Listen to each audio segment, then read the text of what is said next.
But for whatever reason, the baseball team and the basketball team, we had to work out in the same place. And so they were doing their off-season stuff in the fall, and we're doing our off-season stuff. And I'd be sitting there, and I would sit behind the bench while the basketball team was scrimmaging. And we had this kid named Greg Lashinsky. And he was this big, uncoordinated goof at the time. He might still be a big, uncoordinated goof. If he hears the ball, it'll only make me happier. So I'm sitting there, and I'm sitting behind Woolham, and he's the head coach, and he's an older guy. And he's sitting there with his son who's a graduate assistant. And I lean in and I go, Charlie. And mind you, I'm a freshman, so I'm 18, 19 years old. I lean in and Charlie go, Charlie, what do you see in Lashinsky? He can't even beat me in freaking intramurals. He sucks. And Charlie doesn't even look at me. And he just says, Kennedy doesn't like Lashinsky. What Kennedy doesn't understand is Lashinsky's got size, and you can't teach size.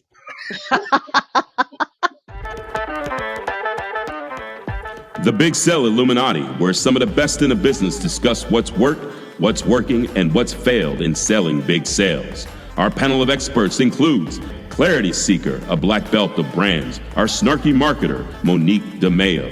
CEO to CEO selling is his game. Fortune 500 in his lane. The Lex Luthor of the close, Mark Kennedy. The effective executive, a force on the boards, a buyer on fire, Tiffany Olson. David versus Goliath selling, the prince of process, Sun Tzu of big sales strategy, Tom Searcy. And that's your panel. Now it's time to talk about big sales. Welcome, everybody, to the Big Sale Illuminati podcast. We're so glad to have everyone here at the end of 2023. This episode is going to cover our ideas and analysis and insights on 2023. Looking back, when you're looking at information, you're an analyst. When you're looking forward, you are an expert or a weatherman or an economist. But we don't have any of them on the show today, so all we have are the experts. And I think 2023, to say 2023 is an odd year, is kind of a stupid thing to say. Every year is odd. When was the last time we had a baseline year? I don't remember it. But I will say that there's some things that we can talk about in big sales, trends, ideas, and things that happen in 2023 that there is a high likelihood based upon kind of a variety of forces, whether they be economic, political, global, they're going to change 2024 and potentially change 2024 as it relates to big sales. The world will change. There's no guarantee big sales will, but I think we have some insights to share. So Monique's got a little bit of a raspy voice today. I had a variety. My first 4 words were not the words that you repeat during a podcast, but her voice is a little raspy today. And so I'm going to give her a shot first. Just give us some insights into what you think as an analyst. You looked at 2023 and said, this happened, and this is kind of what I think it meant. So for me, there's a connection point between 2023 and what's going to happen in 2024. And that is, I think the word can be summed up in the word connection.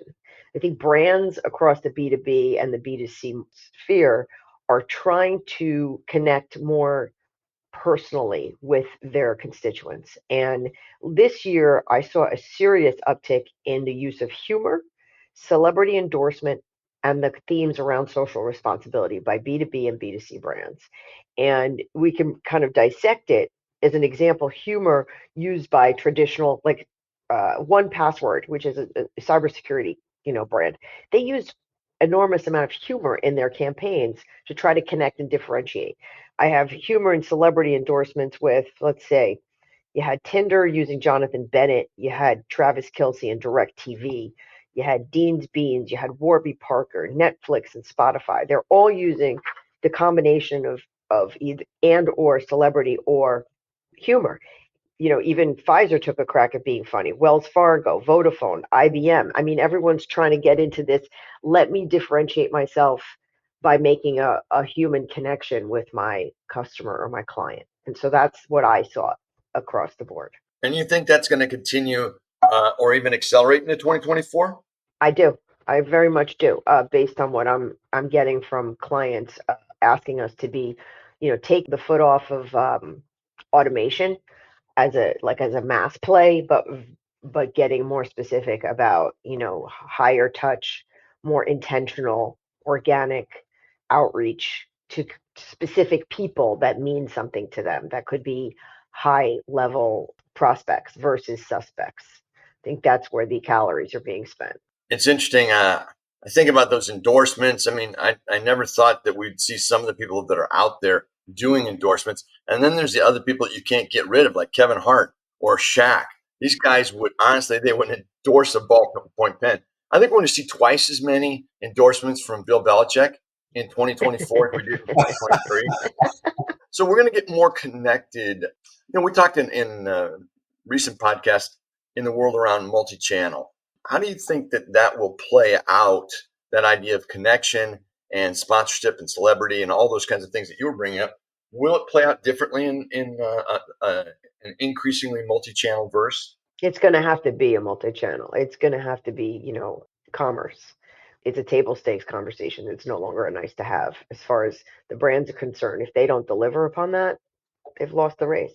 Yeah, I think this whole omni-channel of having that same experience as a customer, no matter what channel you go into, is going to continue and actually get better and stronger going into 2024. I just because you mentioned Monique Pfizer, I have to bring it up because there were many companies that got it right last year. Not a lot were rewarded in the stock market. However, Pfizer really missed big time. They pulled their forecast down by 4 billion, and that's billion with a B. Now they're laying off tens and thousands of people, and I think that gets to kind of fat, dumb, and happy from the COVID high, because there were a lot of companies that made money during COVID. But what they didn't do during that period of time is say, when this pandemic leaves, what does my company look like? And what do I need to do now, 2 years ago, to make sure that I have a sustainable business coming out of this? And I don't think a lot of companies thought about that. Maybe there wasn't enough time, maybe it was too frantic, whatever that may be, that all of a sudden they found themselves in that kind of a situation. I think that's a huge pivot point for the conversation of what was 2023 like and what is 2024. And I think you made a great point there. And it says, oh, we can't just swim in the water that was left over from all the money from COVID.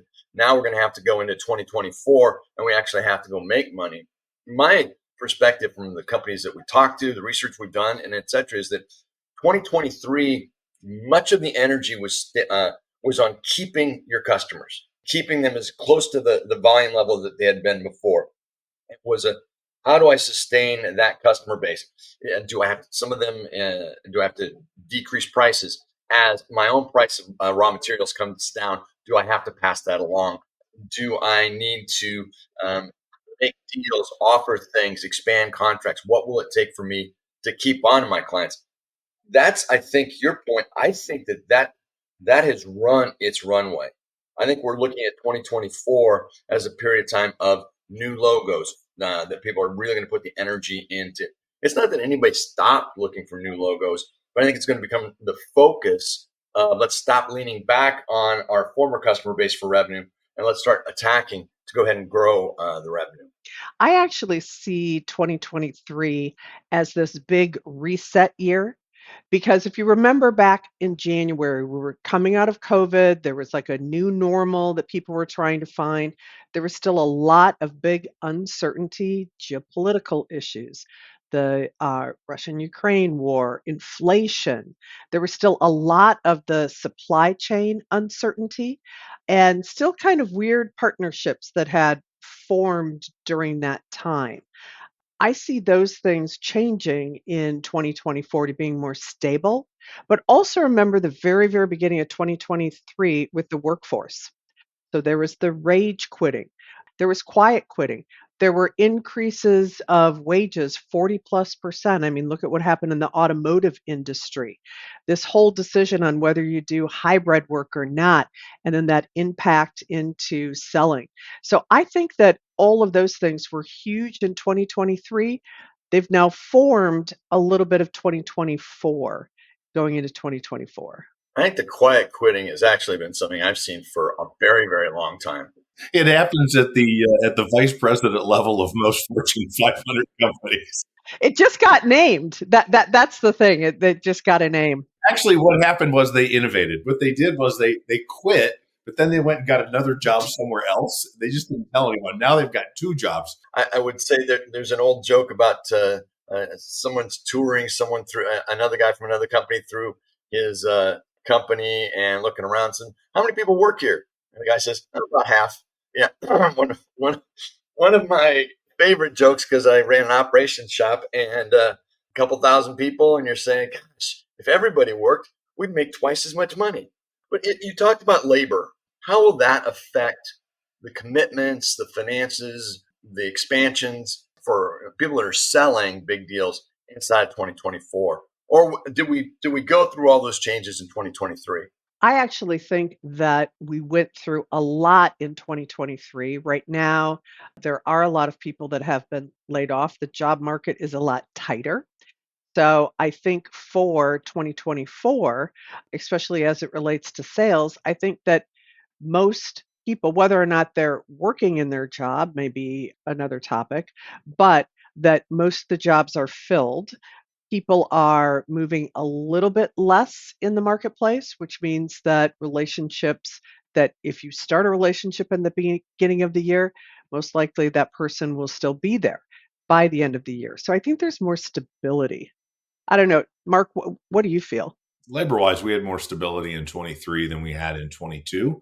Like 2023 has been I think, a really difficult year. I think the word reset was well stated. We basically took a lot of time and effort to look at our customer portfolio and, more importantly, look at our overall solution offering and really kind of double down around the way that we're helping big companies engage with their audiences. And that has proven, with a 90 to 180 day sales cycle, that has proven. We kind of doubled down and expanded our sales force this year, made some investments in bringing some kind of younger, new people with a lot of energy into the B2B selling side where they run the process.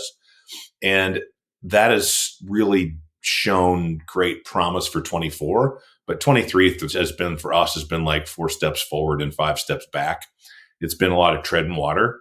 But, sometimes you have a year. I mean, we're coming off of a year in 22 where we had huge growth, both in revenue and profitability. Whereas this year has just been, it was tough. When you're in a recurring revenue business and you lose 16% of your customer base in January, you're just, you're in it. So you just said something that's almost spot on to the research.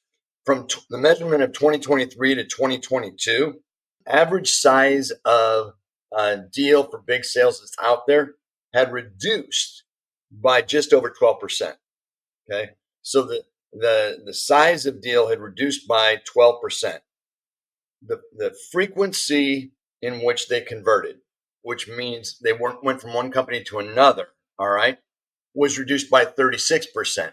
So the stay in place and get smaller, the research on that says, yeah, they either stayed in place or they reduced their budgets. And of course, that's a general statement across all industries. I think that reset idea makes sense. I think that looking forward into 2024, when I look at the trend numbers, I think you're going to see a bounce back based upon what you said from 2022. We're going to be bouncing back into 2024. Size of deals have strong potential to increase in size because people are looking for stability. Now, I'm not saying that you're going to wind up seeing a huge transition over from those in place to new companies over here, but the size of the deals that they're going to be doing will have longevity to them, or a greater size because of a seeking for some predictability and stability. There's possibly a false belief that we're going to wind up having a softer landing on the recession, and we can put 5 more economists on here and we can listen to them argue about it. But, the deep recession that was predicted, some of the economists, many of them are saying so. Look at what the Fed's doing. You've got a belief that the military hostilities in the Ukraine are going to come to some resolution in 2024. So what's the big instability that we've got in there? Aren't we doing an election? Yeah, that's right. We're doing an election. I forgot about that. And that's where you're looking at some of the instability. People want to get their deals done. I don't have pricing information. I wish I had the pricing information to see if there'd been a discount, even as there'd been a reduction in revenue size, which I think in 2024, I think people will be haggling for new logos, that they will be more pressure in the negotiation, and the offset will be either greater volume or greater longevity in the contracts. Yeah, I think the word soft landing is appropriate, and I don't think it will be a bounce back. I think it will be kind of a slow, little steady climb as things like the overseas wars that we have now with Israel and also then still with the Ukraine. China is really slowing down in their economic growth, and all of those things I think will impact that 2024. I think will be better, more predictable and stable, but not a huge bounce back. Inflation is still an issue. What does anybody think about the power of the buyer in negotiating with China now, as it's starting to have some challenges there? I mean, negotiating with China, there was a period of time I'd gone over to China on 2 different occasions in negotiation. They really had a lot more strength because there was a larger segment of their dollars that they could get from their own, regional banks. The way their banking system is, I won't go into it, but it's very different than what we're used to in the United States. They could just dump money, and companies and facilities could run at a lower amount of productivity and still be sufficiently making their owners happy. So now, if their economy is starting to have a hard time with it, does the power swing back to us? Do we see that in big deals, or is it just too long? It's just going to lag. We're going to have to wait till 2025 or 2026. What I would say, and then I'd love to hear from others, is that first of all, remember supply chain issues were huge. Reshoring also very large concept to reshore, to source closer, and China now needs to compete with the rest of the world. They're slow down in predictions. They were off in their people census. They didn't realize that they didn't have quite as many people as they thought, which means then that kind of that whole impact of labor, et cetera, is just not there for them. So they do need to compete, and they have a lot of things going against them. I know that statistically there's less people, but I saw New Year's Eve celebration. They looked like they were all still there. Well, if we sent Mark over there, he would, you'd be able to spot Mark miles away. I prefer going to Japan because I am the tallest person in Japan. I consider myself Godzilla from the East, right? We're talking about this idea of the impact globally. Monique, I know we're taxing your voice just a little bit, and I'm not kidding there, but what are some of your insights on a global basis, whether it's from the outside being a professional marketer and just seeing, like you told us a little bit earlier about the connectivity of what's going on, but other things that you see that are going out there as it relates to global brands, global impact? Well, it's interesting because the 2 companies that we work with on an ongoing basis that are headquartered outside of the US are putting enormous pressure on their US division for net new logos and growth, that they got fat. How did you call it, Tiffany? Fat, Dumb, and happy. thank you. Fat, dumb, and happy during COVID because business was just rolling in, and they had no strategy during the entire 2022, 2023, calendar years. And all of a sudden they're like, what do you mean, that this is not going to continue? No, it's really not going to continue. And here's a news flash. The stuff that you do in EMEA does not play in the US. And that is something I'm seeing, which is on a B2B side. It seems so basic, but that's what I'm getting. It's like they're trying to use the same old shit, different day strategy, and it's not working. There's this other thing called AI. Good God. You didn't hear anything about AI January 1 of this year, and then you couldn't get away from it. And what would appear to the marketplace as if it happened all at once, which of course it hadn't happened all at once, being developed and being actually utilized in many, many ways before that. But when ChatGPT came out and started looking using natural language for query, all of a sudden everything burst out there for AI. What if 2023 was birthday year for AI? What's the second year going to be like for AI in 2024 as it relates to all sales, but specifically big sales? We have a guy, an incredibly influential guy, who's one of our advisors, Brad D. Smith, the guy that was he's the founder of Quicken. He's the founder of Quicken, like QuickBooks, Quicken software. And he just recently got added to the board of Amazon. And every 90 days, he gives us a full over evaluation of my company. And he was all over us. Like, I'd prepared a board book for him. It was probably 70 pages.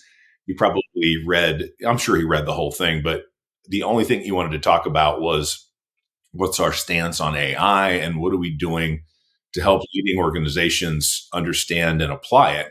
And he said he sits on a handful of boards, obviously including his own. And he said the top of mind conversation between boards and CEOs writ large across the board is the application and implications of generative AI, period. And it's really, for us, it's made, significant changes in the way we run our, product roadmap, how we apply generative AI to our content and our strategic insights teams. So it's had a huge impact on us. I think, if you look at the incorporation between 2023, it was this fascinating curiosity, right? This thing that you could ask a weird question or make a request to, and it would write you an article or draw you a picture and do all these incredible things for you. And then, people started to play with it and ask it to, do basic math, and it couldn't, and all these sort of things. But what I see happening right now is there is a gold rush race around the first party valuable data sources where people are going to be training the language models and making a much, much more impactful, more contextual, more relevant series of generative assets. It is so pervasive right now in what's happening. I think how it plays out in terms of what's going to be different from selling in 2024. I think that what's going to happen is, if the boardrooms are saying, give us your AI plan, and you're a big organization, so your neural pathways inside your organization are hardened, right? Those suckers are paved with cement. And what you're going to then do is you're going to turn to your partners, turn to your suppliers and say, okay, if you're that director level making those corporate purchases, you're going to go, supplier, tell me how are you using AI to help me drive this program? So I think you're going to see more bottom up, which I think is going to drive more and more and more tech subject matter expertise into the sales process. But data science is the new home run. The folks that we work with and talk to are obviously the smaller to mid-sized businesses. They're selling into the very, very large businesses. And there's really several things that they're finding out about AI. AI, number one, is nobody knows what the hell it is. I mean, when you go talk to the larger companies and you say, let's talk about your AI strategies that works with us, they're still internally focused, trying to figure out what does it mean and how would I work with it. And when they turn to you and say, what's your AI platform? You can go back and say, well, what does AI mean to you as what we deliver? How will it feed into what you're doing? Which one? And then the easy question, it's crazy to say it, but the easiest question to ask is, which one of us needs to have the greatest amount of investment in AI? Well, isn't the AI conversation just an extension of what used to be data sets? No, I don't think so. I think it's a little bit, yeah. No. I mean, to the extent that it's like, how much do you know about your sweet spot customer? What can you model and what can you derive from an AI strategy to get more of them, is what I'm saying. So if you're not clear on who they are and you're not clear on where they live and where they operate, how are you going to get more of them? You know what I'm saying? It's like, it's still data. It's data on steroids. It's not just that though. It is a transformational lever.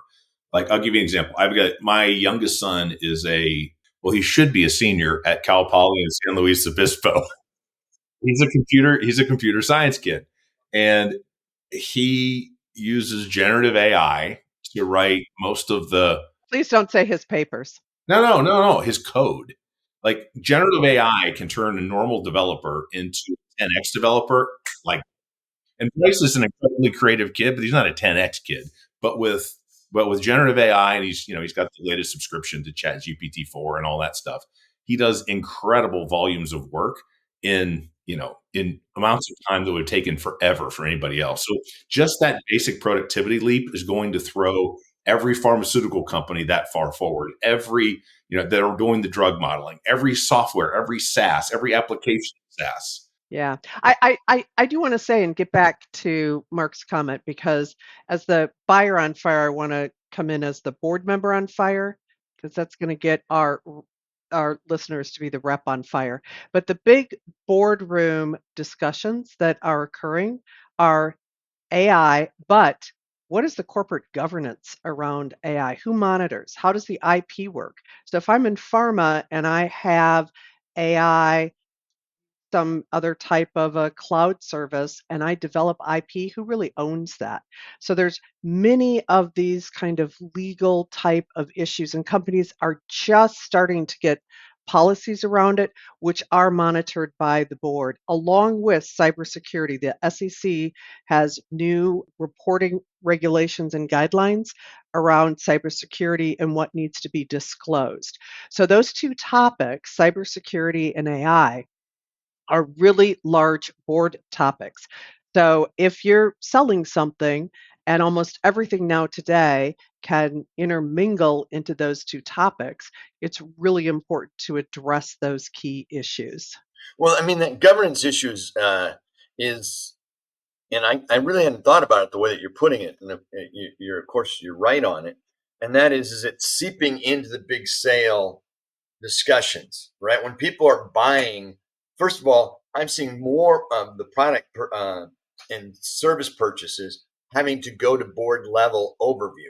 Yeah, Sam Altman has a story about that, I think. I mean, it's crazy.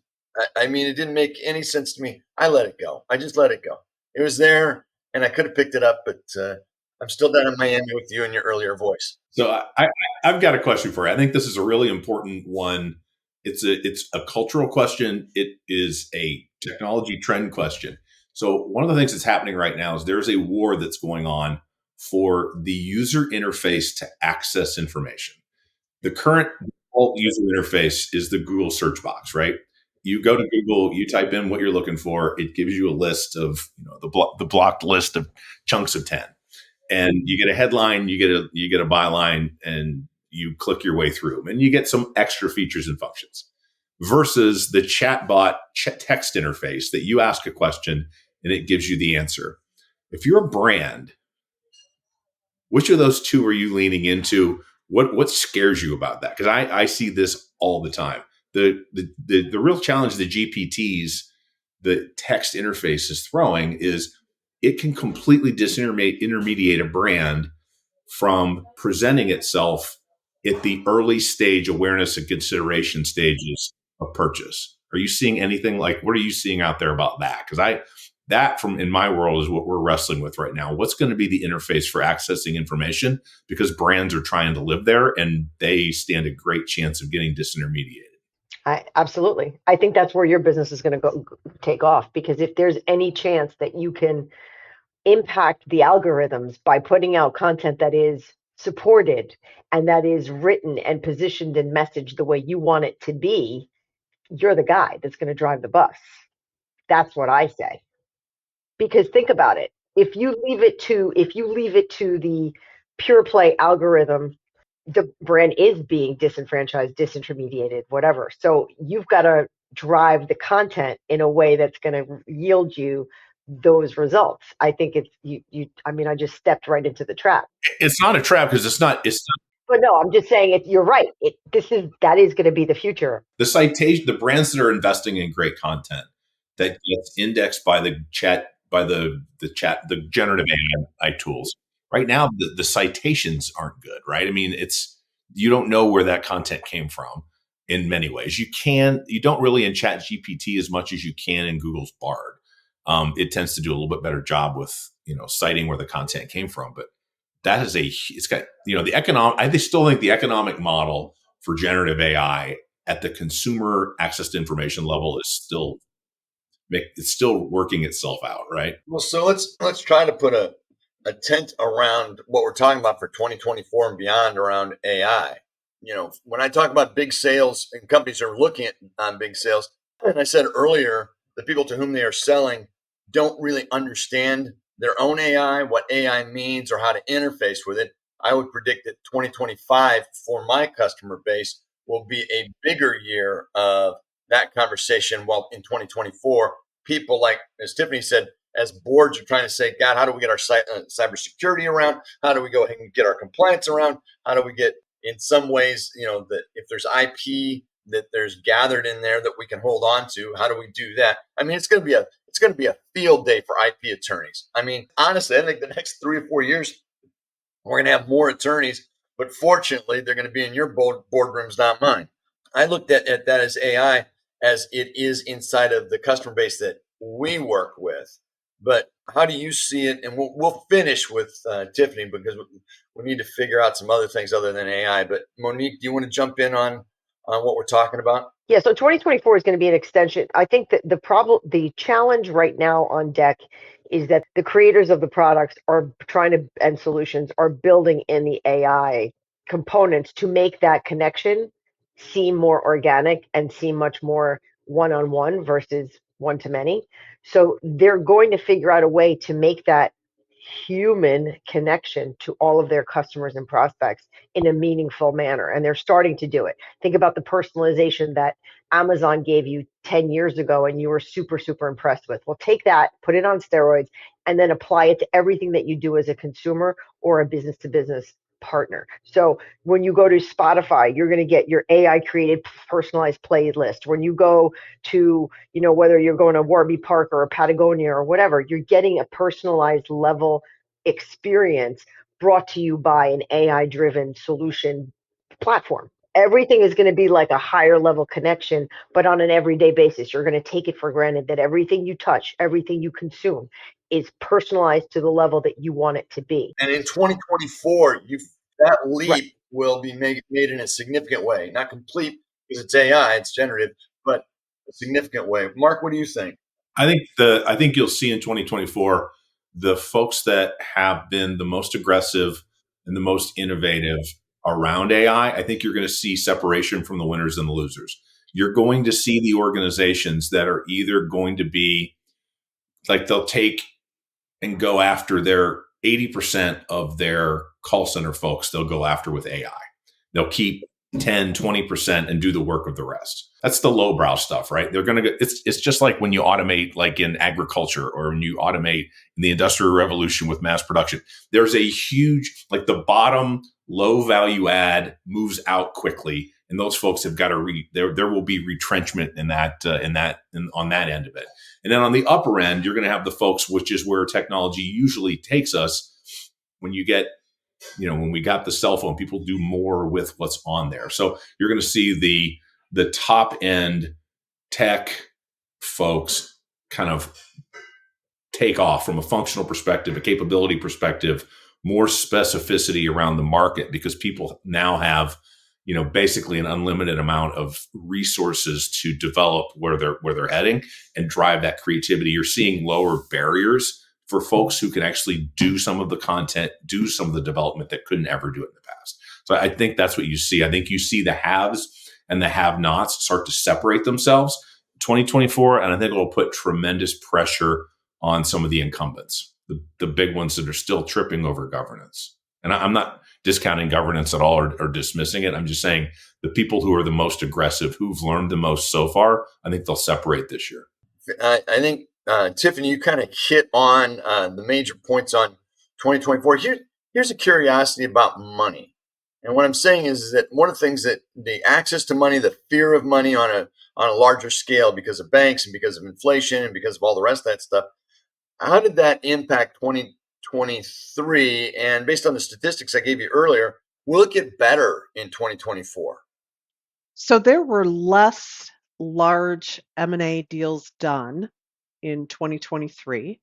I think that the general consensus is there's going to be more in 2024.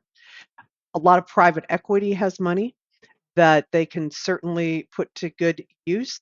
I think large strategics are also have money that they are able to do some deals with, and I think you're going to see some freeing up of that, especially as the market um, uh, has more of this soft type of landing and not quite as bumpy as we saw last year.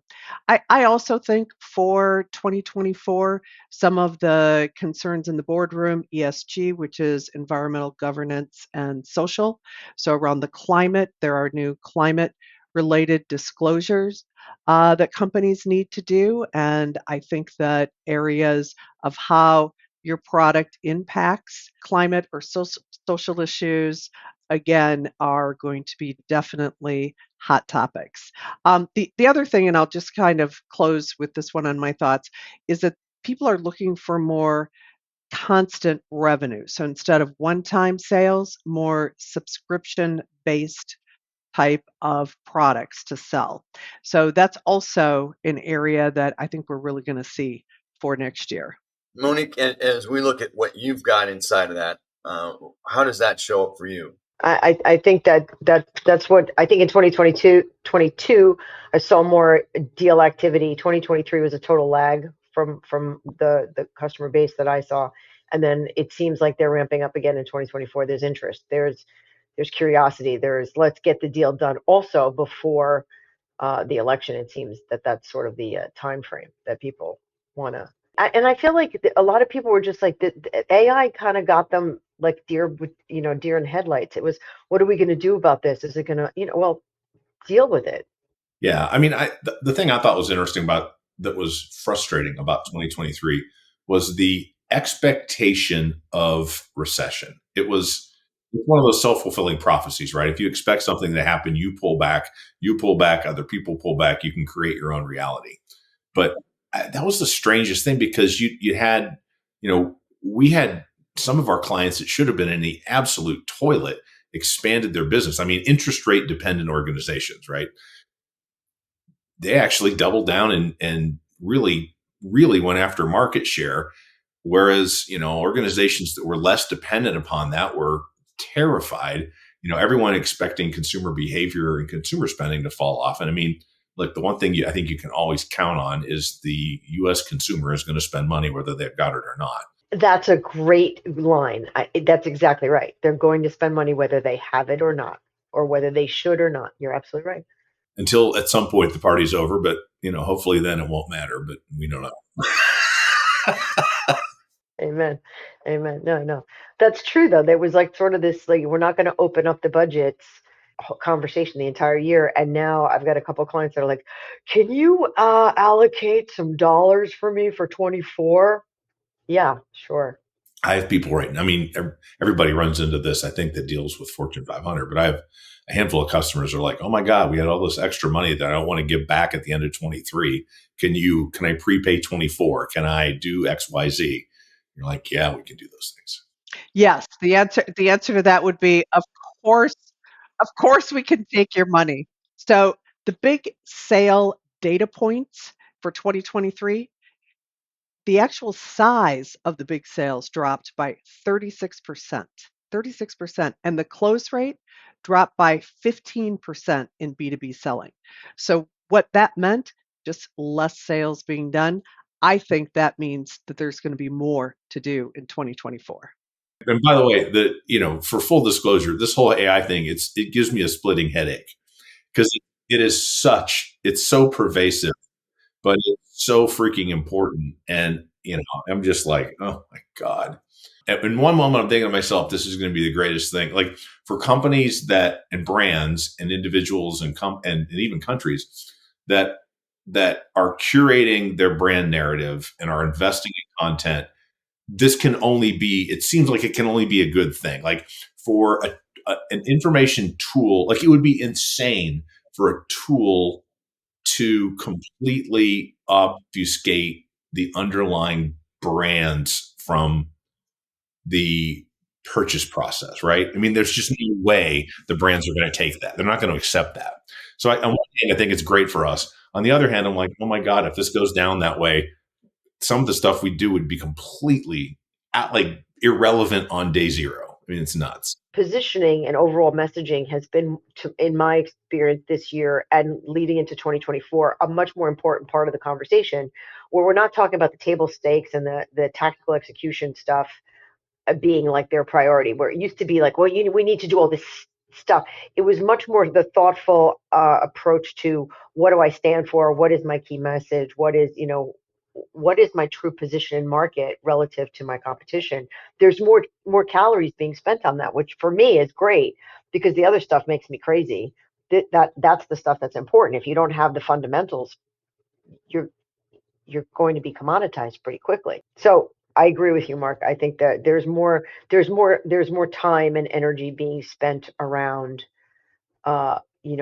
getting the solid perspective on what my brand stands for, and then building the content according to that, and then worrying about, We do a lot of our conversations about things around the technology world, the services world, and etc.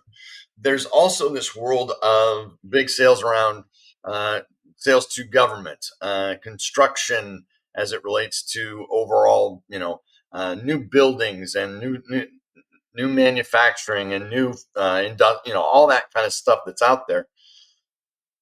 I feel like maybe I might be a little bit closer to some of that in the marketplace, as far as the customer base that our clients go after on the construction side and all the rest of that. The economy for 2023 was so volatile that people just shelved construction projects, which I think is amazing, because you can't go anywhere in Indianapolis and not find a crane. I mean, they're everywhere, and etc. So I've talked to the construction folks about that, and they said, look, all of that was money that was allotted for, bonded for, put together for in 2021 and 2022, back during a period of time when money was kind of sloshy. It's kind of a lot of different places around that period of time. So they're running that out, and they said there's a blip, but they're looking at relatively a decent bounce back, because you don't have to have huge stability in the money side to open up those kinds of large projects as well. So their belief is that they're going to close more deals in 24 that will start or create a backlog for them in 25. So this next year will be, for them in that world, a lot more about closing deals that they'll get cash flow from a little bit later. So I don't know if there's any perspectives on those kinds of investments from anybody who's on the panel. Why would you invest in building a building right now when for 25 cents on the dollar you can renovate commercial office space? I'll tell you why. I'll tell you exactly why. Schools. And there's a lag in the idea. There's a belief set in the idea that we can go get money and bond, get bonding and all the rest of that stuff. So the construction side of the world is oddly in favor of that. The second piece, of course, is the manufacturing industrial side. The ability to go make things and build things, that hasn't gone away. Well, we're kind of bumping up against the end of this show and of 2023. First of all, I want to thank everybody who's been on the panel for this last year. This is our end of first year episode. Need to make a couple of announcements to our listeners. And that is in 2024, we're going to restructure and reset the frequency that we all get together. Right now, it's been about every 2 weeks. In the future, in 2024, for ourselves, everybody on this particular podcast has new projects that are going to probably suck up time and energy. And so we're going to have to be less frequently and release less frequently. End of year plugs. Monique, plug your podcast and your book. Thank you. So the 7 Secrets to Creating a Life You Love, a practical guide, is available on Amazon and on barnesandnoble.com and on Ingram Spark if you're a wholesaler. And it's being sold in Ridgewood and Paris, France right now. on a retail level. Go figure. And then the podcast is called Possibilities with Monique de Maio, or as I like to say, DEMAIO. And so, yeah. Congratulations on that. Great year. You published that book and got it out. And now you've got this podcast launching it. I've heard some of the pieces of that. And because of things that you've sent me snippets of, it's great. And you're having great people on it. So congratulations for that. Tiffany, you're going on what, your 71st board this year? Actually, I am continuing to do board work, speaking. I've got some classes on leadership, and I will be having a book come out called Burnt Toast Leadership. So stay tuned. Very intriguing. Stay tuned. I love it. I love the idea. The term itself conjures all sorts of ideas. And pictures about that. Maybe you'll even do a podcast. I just love being guests on other people's podcasts. Don't we all? Mark, other than your continued enjoyment of Tennessee and your golf game, anything specific planned for 2024? I am absolutely pulling a Mark Kennedy and doubling down on driving the big sales of my organization. So grabbing hold of the sales team, driving our sales and account strategy this year in parallel with how we scale the business. So I'm going away from, I know you've tried to get me a couple of times to write a book on big sales and those sort of things. I'm hunkering down on the commercials this year. Well, keep us informed about Kyle. I'm going to miss hearing the, bi-monthly on Kyle. But Kyle's just an avatar. He's not really a real person. Not real. But if he was real, he would be doing deal research now. I've got him into I have him into what will be the biggest deal he's ever done and certainly my company's ever done right now. So in 2023 we launched the book, The Secret to Big Sales, and the program, which has done very, very well. Very pleased with what we've got. That'll go through promotion cycle deeper into 2024, as you might imagine. And then our organization's doing a lot of senior level, big deal advising. And so we will continue to do that for companies. It's a lot of fun. Nothing more fun than winning. And so they're winning a lot. And so we're going to do more of it. So that's going to be 2024. I don't have a child 4 years in on their college education yet, but I think it's going to be possible in a year or two that we're going to start that up. That's the big things. So I want to say again, gratitude to this panel, all the time and energy and research preparation, the insights that have been brought. So grateful for everybody here, and wish the best to everybody in 2024. We'll all stay connected, and this show will come back intermittently. You have to throw a shout out to Nate too. He did a ton for us. Absolutely. Nate, sir. Woo! We love Nate. Woo! All right. So 2024 is going to be better. Yes or no? Yes. Oh, absolutely. Survive 2023. And what do they call it? Survival, thrival. This year's thrival. All right. Well, again, everybody, grateful for you. Enjoy the holidays. And I hope everybody who listens to this goes out and makes their biggest sale.